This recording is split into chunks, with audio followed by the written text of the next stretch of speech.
مشکل بنا دی اور اتنی ایکسیس اتنی سپورٹ مل گئی ان کو انڈیا کے فوکسڈ آرگومنٹ کو کہ آئی تھنک کانسولر ایکسیس کا معاملہ بازیوں کے سامنے آیا اور ظاہر ہے جان بخشی تو کرنی ہی تھی جب اتنے سوالات کھڑے ہو جائیں تو ان سوالات کی روشنی میں یا ہوتے ہوئے آپ کسی کی پھانسی کو نہیں پرمٹ کر سکتے. یہی دنیا کا اس وقت ماحول ہے. میرا خیال ہے کہ بہت سوچ بچار کے بعد آگے جانا پڑے گا. اتنی جس طریقے سے کہتے ہیں جذباتی کہہ لیجئے یا ہم کہتے ہیں کہ بہے ہوئے ہم چل پڑتے ہیں بغیر کسی سوچ سمجھ کے جائیں جذباتی ہو کے. آپ پی ٹی آئی کا الزام درست ہے پر کیا آپ اس کو بہت بہتر طریقے سے لڑنا پڑے گا.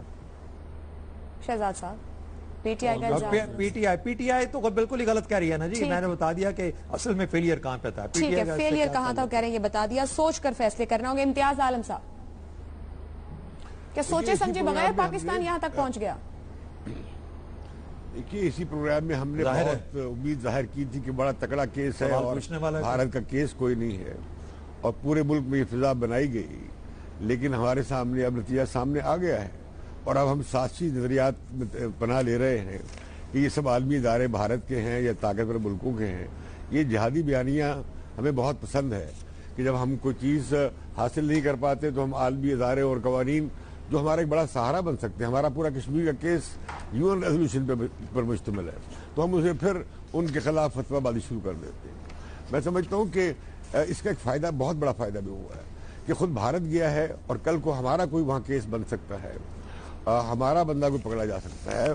اور پھر یہ جو معاملہ ہے کونسلر ایکسیس نہ دینا یہ ٹھیک نہیں تھا. ہمارے لوگ بہت سارے ہیں وہاں پہ جنہیں کونسلر ایکسیس چاہیے اور ان کی بہت ضرورت ہوتی ہے. بہت سے بیچارے مظلوم لوگ ہوتے ہیں, بے قصور لوگ ہوتے ہیں.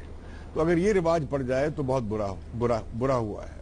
اب جب بھارت گیا ہے وہاں پہ اور وہاں پہ ہم بھی اب جا رہے ہیں تو ہمیں کیس وہاں پہ بڑے سنجیدگی سے لڑنا چاہیے, اپنا وہاں پہ مقدمہ پیش کرنا چاہیے, وہ حقائق بھی ہمیں شیئر کرنا چاہیے. وہ ایک پلیٹ فارم بن سکتا ہے ہمارے کہ بھارت کس طرح کلبھوشن کے ذریعے پاکستان میں تباہی مچا رہا تھا, تو ایک ہمیں اچھا پلیٹ فارم مل سکتا ہے. اور اسی طریقے سے یہ ہے کہ اگر جب بھارت گیا ہے تو کل کو ہم بھی ICJ میں جا سکتے ہیں. اگر کل کو ہمارے ساتھ کوئی اس طرح کا واقعہ درپیش ہوتا ہے بھارت میں تو ہمارا آدمی پکڑا جائے. تو میں سمجھتا ہوں کہ یہ جو میرے دوست شفقت محمود اور اسد عمر, مجھے ان سے توقع نہیں تھی کہ وہ سیاست گری میں اس سطح پہ چلے جائیں گے. بھلا کلبھوشن اور نواز کی ملاقات کا کیا تعلق ہے ICJ کے ساتھ اور ICJ کے فیصلے کے ساتھ, اور کس طرح یہ ملاقات ICJ کی عدالت کو انفلوئنس کر سکتی ہے. تو میں سمجھتا ہوں کہ یہ ہمیں اتنی دور کی کوڑیاں نہیں لانا چاہیے. قومی معاملات اور خارجہ معاملات اور سیکیورٹی کے معاملات میں ذمہ داری کا مظاہرہ کرنا چاہیے. ٹھیک ہے, سیکیورٹی کے معاملات اور قومی معاملات پر ذمہ داری کا مظاہرہ کرنا چاہیے. پینل متفق ہے, تمام پینلسٹ نے نہیں کا آپشن لیا ہے پاکستان تحریک انصاف کے الزام پر کہ نواز جنرل ملاقات کے بعد یہ تمام پیش رفت ہوئی ہے اور یہ اسی باعث کلبھوشن کی پھانسی پر حکم امتناعی آیا ہے. ٹیکنیکل اور لیگلی کا کس طرح کو ساؤنڈ ہو کر آگے بڑھنا چاہیے, اپنا کیس پلیڈ کرنا چاہیے, اس پر بھی بات کی گئی. بریک پہ جائیں گے, بریک سے واپس آئیں گے تو بات کریں گے انتہا پسندی یا شدت پسندی کے بیانیے کو کیسے تبدیل کیا جانا چاہیے. اس فورم سے پہلے بھی بات ہوتی رہی, چیف آف آرمی اسٹاف کی جانب سے بھی نوجوانوں کو فوکس کرتے ہوئے اس معاملے پر بات کی گئی. پینل کی رائے بریک کے بعد.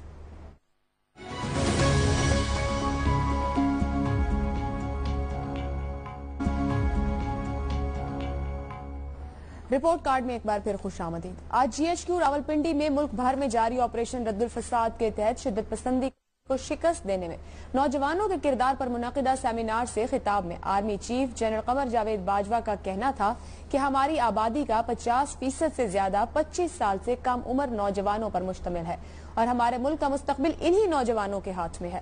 شدت پسندی کی طرف مائل نوجوان وہ ہیں جن کے پاس اقدار اور شناخت کا کوئی واضح تصور نہیں ہوتا. ہم ایک دوراہے پر کھڑے ہیں. آج سے 10 سال بعد یا تو ہم پھل کاٹ رہے ہوں گے یا پھر یہ دیکھ رہے ہوں گے کہ کس طرح ہمارے نوجوان شدت پسندی کے ہاتھوں متاثر ہوئے. آرمی چیف کا یہ بھی کہنا تھا کہ ہم صرف دہشت گردوں کے نشانے پر نہیں ہیں بلکہ دشمن قوتوں نے بھی ہمیں ہدف بنا رکھا ہے جو خاص کر ہماری نوجوان نسل کو گمراہ کر رہی ہیں اور اس مقصد کے لیے انٹرنیٹ اور سمارٹ فونز جیسے پلیٹ فارمز استعمال کیے جا رہے ہیں. آرمی چیف کا یہ بھی کہنا تھا کہ کسی بھی مذہب کا اصل مقصد یہ ہوتا ہے کہ کیسے اچھی زندگی گزاری جائے, صحیح اور غلط میں فرق قائم کیا جائے. دین میں جبر نہیں ہے. اپنے خیالات کو دوسروں پر مسلط نہیں کر سکتے. معاشرے میں تشدد کو کم کرنے کے لیے کام کریں اور پاکستان کی تعمیر نو کریں. آرمی چیف نے اپنی تقریر میں اس بات پر بھی زور دیا کہ انتہا پسندی کو ختم کرنے کے لیے اپنے اداروں میں آئیڈیل ماحول پیدا کریں اور ان قوتوں کی نشاندہی کریں جو نوجوانوں کے ذہنوں کو آلودہ کرنے کی کوشش کر رہی ہیں. آرمی چیف کی تقریر اپنی جگہ، مگر دہشت گردی کے خلاف بیانیے کے تمام نکات پر عمل کرنا اور عمل ہونا ضروری ہے. اسی معاملے پر پینل کے سامنے سوال رکھیں گے، فورم اوپن رکھیں گے، پینل دے گا. اس پینل سے ہم پہلے بھی کئی بار اس معاملے پر بات کر چکے ہیں کہ انتہا پسندی کے بیانیے کو کیسے تبدیل کیا جائے، اس پر کیا کام ہو رہا ہے. آج سوال اس طرح سے ہے، انتہا پسندی کے بیانیے کو تبدیل کرنے کے لیے کیا کرنے کی ضرورت ہے؟ پینل اوپن آپشنز نہیں دیں گے بلکہ فورم اوپن رکھیں گے. آپ آپشنز دیں گے. امتیاز عالم صاحب. میں بہت خوش آمدید کہتا ہوں جو آج جنرل باجوہ نے تقریر کی ہے، اس کی بہت ضرورت تھی. فوج کی سطح پہ، انٹیلیجنس سروسز کی سطح پہ، پورے سلامتی کے اداروں میں اس پیغام کو جانا چاہیے. بہت ویلکم بیان ہے.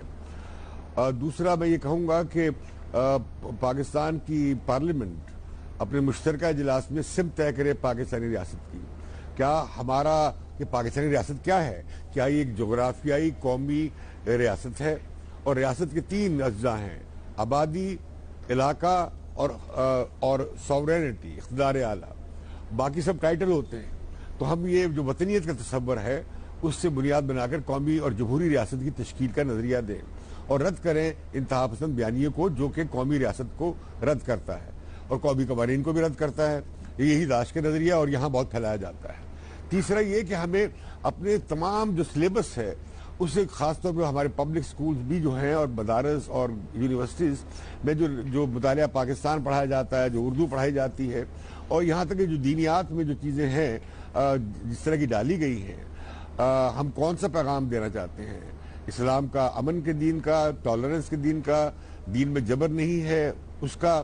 تو یہ ایک پورا سلیبس کا مغز جو ہے، ماخذ، وہ بدلنا پڑے گا. تیسرا یہ کہ ہمیں بتانا پڑے گا کہ علم کے ذریعہ صرف آسمانی کتابیں نہیں ہیں، وہ بہت اہم ہے ہماری زندگی میں، بہت مقدس ہیں، لیکن سائنس ہے، سماجی علوم ہے، ہیومینٹیز ہے، اور انسانی زندگی کے ہزارہ سال کے تجربات کے نتیجے میں اخذ کردہ نتائج ہیں، اور ایک تہذیب ہے، عالمی تہذیب ہے، عالمی اقدار ہیں، جمہوری اقدار ہیں. اس سب کو ہمیں شامل کرنا امتیاز صاحب 2 کوئی فوکس پوائنٹ دیجئے جو کرنے کی ضرورت ہے. میں سمجھتا ہوں کہ ہمیں اپنی ریاست کی نظریاتی قبلہ درست کرنا چاہیے جو غلط ہے، جو کنفیوز ہے، یا ہمیں داعش کی طرف لے جاتا ہے.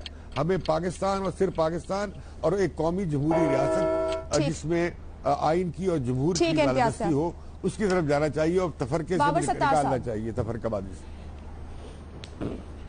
عائشہ، اسی طرح کے کام جو آج آرمی چیف نے کیا ہے. دیکھیے، جب آپ لیڈرشپ پوزیشن پہ ہیں تو آپ کے پاس مائک ہے نا، اس میں آپ اسی سے بیانیہ تبدیل ہوتا ہے. سب سے امپورٹنٹ چیز یہ ہے میری نظر میں کہ اگر ہم کنونسڈ ہیں کہ ہمیں یہ کام کرنے کی ضرورت ہے تو پھر ہماری تمام ایلیٹس کو، یعنی کچھ ایلیٹس اسٹیٹ کے ساتھ منسلک ہیں اور کچھ ایلیٹس اسٹیٹ کے باہر بیٹھی ہوئی ہیں. آپ کی ملٹری ایلیٹ کو بھی یہ بات اور ہر دفعہ یہ بات کرنی پڑے گی، آپ کی پولیٹیکل ایلیٹ کو بھی یہ بات کرنی پڑے گی، آپ کی انٹلیکچوئل ایلیٹ کو بھی بات کرنی پڑے گی، آپ کی ریلیجس ایلیٹ کو بھی یہ بات کرنی پڑے گی. اور یہ تو ایک ایسپیکٹ ہے کہ آپ کنسسٹنٹلی ڈیفائن کر رہے ہیں کہ ہمیں یہ کرنے کی ضرورت ہے تاکہ وہ چیز ڈرامن ہو اور خالی ریاست کی طرف سے بھی وہ بیانیہ شیپ ہو رہا ہو اور جو سوسائٹل لیڈرز ہیں ان کی طرف سے بھی بیانیہ شیپ ہو رہا ہو. پہلی چیز. دوسری چیز یہ کہ پھر آپ کے اعمال سے نظر آئے کہ آپ واقعی اس میں بلیو کرتے ہیں.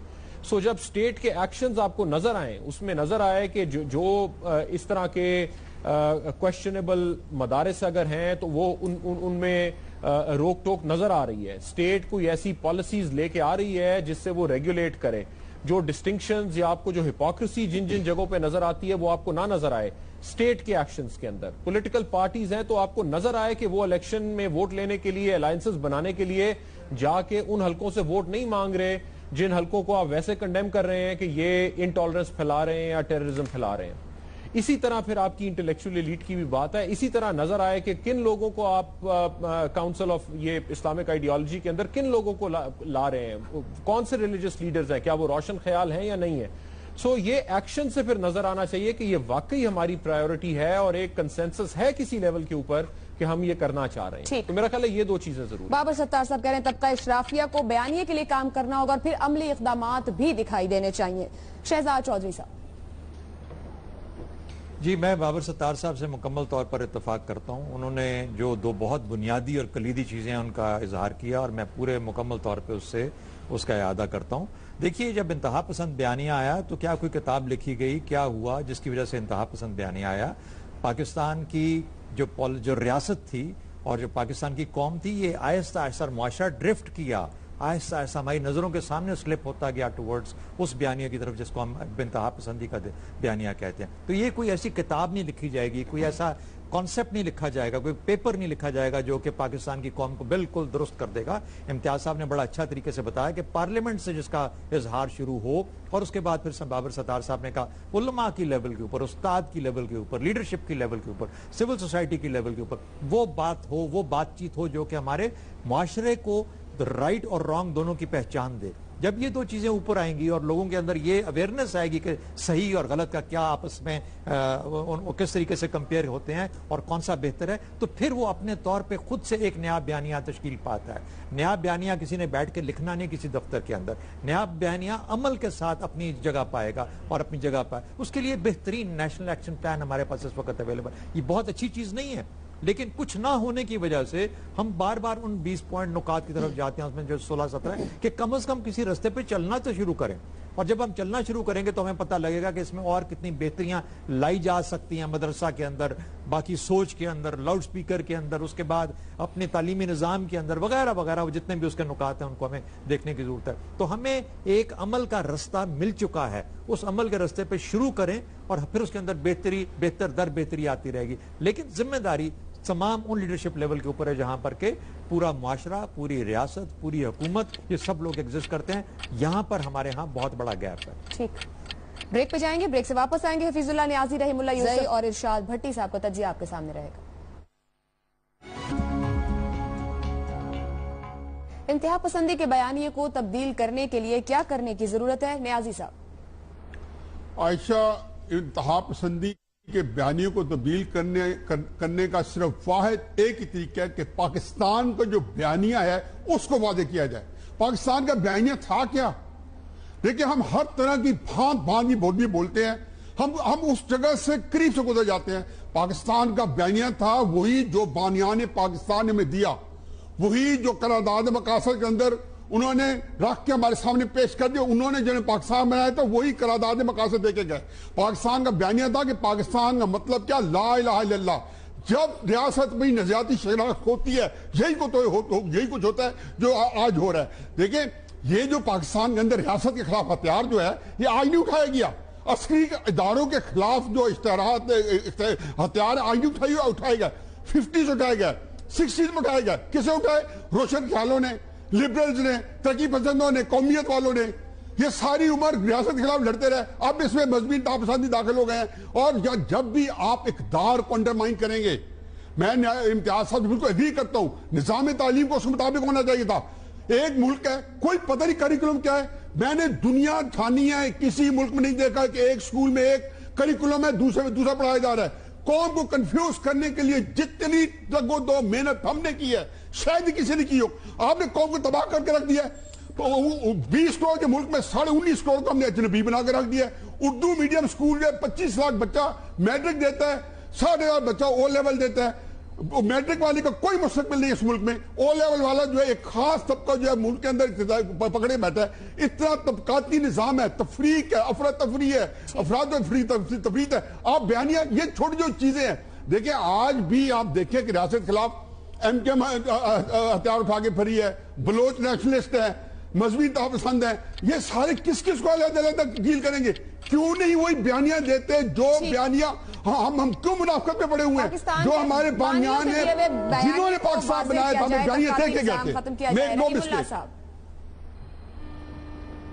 جی بالکل, میں سمجھتا ہوں کہ آرمی چیف نے جو یہ مخاطب کیا ہے نوجوانوں کو اور ایک کوشش کی ہے, یہ تو بہت پہلے ہونی چاہیے تھی, کیونکہ پاکستان کی آبادی کی اکثریت جو ہے وہ نوجوان ہے.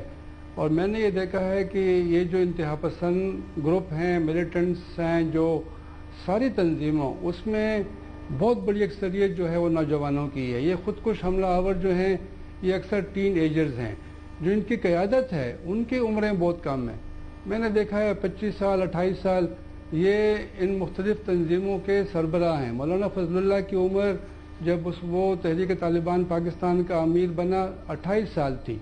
تو ایک تو یہ ہے کہ ان کے اوپر توجہ دینے کی بہت ضرورت ہے، نوجوانوں کے اوپر، اور مجھے امید ہے کہ جو مدرسے کے طالب علم ہیں ان کو بھی دعوت دی گئی ہو تاکہ وہ بھی آئیں اور اس طرح کی تقریبات میں شرکت کریں، اور ان کی جو سوچ ہے اس کو بھی بدلنے کی کوشش کرنی چاہیے۔ دوسری بات یہ ہے کہ بیانیہ کے حوالے سے بہت دیر کے بعد نیکٹا نے 3-4 مہینے پہلے اسلام آباد میں ایک کانفرنس بلائی تھی، اس میں مختلف خیال کے لوگ آئے تھے اور وہاں پہ تجاویز دی گئی تھی، اور ہمارا خیال تھا کہ یہ جلد ہی ایک بیانیہ، ایک کاؤنٹر نیریٹو بن جائے گا اور اس کی تشہیر ہوگی۔ وہ کام ابھی تک نہیں ہوا، میرے خیال میں وہ کام بھی ہونا چاہیے۔ ٹھیک ہے، ایک بیانیہ جو ہے اتفاق رائے سے کر کے اس کی پھر تشہیر کرنی چاہیے، لیکن اس میں علماء کا کردار بڑا اہم ہے، اور اس کانفرنس میں علماء بھی آئے تھے۔ علماء کی بات میں جب وہ اسلام کے حوالے سے بات کرتے ہیں تو کافی وزن ہوتا ہے، تو ان کا کردار بہت ہی ضروری ہے۔ اور آپ دیکھیں کہ جو ابھی حالیہ دنوں میں سی ٹی ڈی سندھ کی رپورٹ آئی ہے کاؤنٹر ٹیررزم ڈپارٹمنٹ کی، اس میں آپ دیکھیں کہ جو تقریباً 13 لوگ ہیں وہ کہتے ہیں کہ وہ داعش سے متاثر ہیں، اور وہ کہتے ہیں کہ اگر وہ رہا ہوئے تو وہ سیدھے شام پہنچ جائیں گے اور داعش میں شامل ہو جائیں گے۔ تو یونیورسٹی کے طلباء کے اوپر، کالج کے طلباء کے اوپر بھی توجہ بہت ضروری ہے۔ دیکھیے عائشہ، وقت آ گیا ہے کہ مذہب کو ذاتی مفادات کے لیے استعمال کرنا بند کر دیا جائے۔ وقت آ گیا ہے کہ جھوٹ، منافقت اور بہتان بازی سے گریز کیا جائے۔ وقت آ گیا ہے کہ دوسروں کو برداشت کرنے کا حوصلہ پیدا کیا جائے، اور وقت آ گیا ہے کہ جہاد اصغر سے جہاد اکبر کی طرف آیا جائے۔ نبی صلی اللہ علیہ وسلم نے فرمایا تھا کہ جہاد اکبر نفس کے خلاف جہاد ہے، ہمیں اپنے نفس کے خلاف جہاد کی ضرورت ہے۔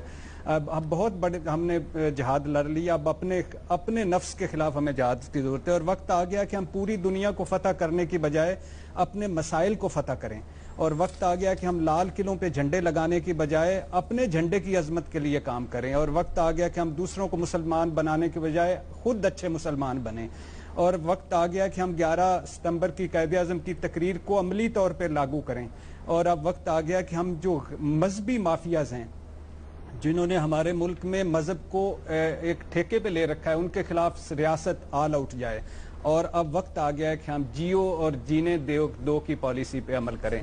اس سے پہلے کہ یہ سارا ہم جو تماشا ایک دوسرے کو بنا رہے ہیں، ہم خود تماشا بن جائیں، جیو اور جینے دو کی پالیسی پر عمل کریں اور دوسروں کو برداشت کرنے کا حوصلہ ڈالیں۔ ٹالرنس ہمارے معاشرے میں نہیں ہے، ٹالرنس بہت زیادہ ہونی چاہیے۔ ایک دوسرے کو مسلمان مت بنائیں، ہم سارے ہی مسلمان ہیں، سارے ہی اللہ اور بندے کے درمیان ہے، تو اس لیے میرا خیال ہے جیو اور جینے دو۔ پینل کی جانب سے بڑی ایکسٹینسو بات کی گئی ہے اس کے اوپر، اور کھل کر کیے گئے کس طریقے سے اس بیانیے کو تبدیل کیا جا سکتا ہے، اور ہر ایک کو اپنا حصہ ڈالنے کی ضرورت ہے۔ پروگرام آپ نے دیکھا، فیڈ بیک بھیج سکتے ہیں۔ اجازت دیجیے، اللہ حافظ۔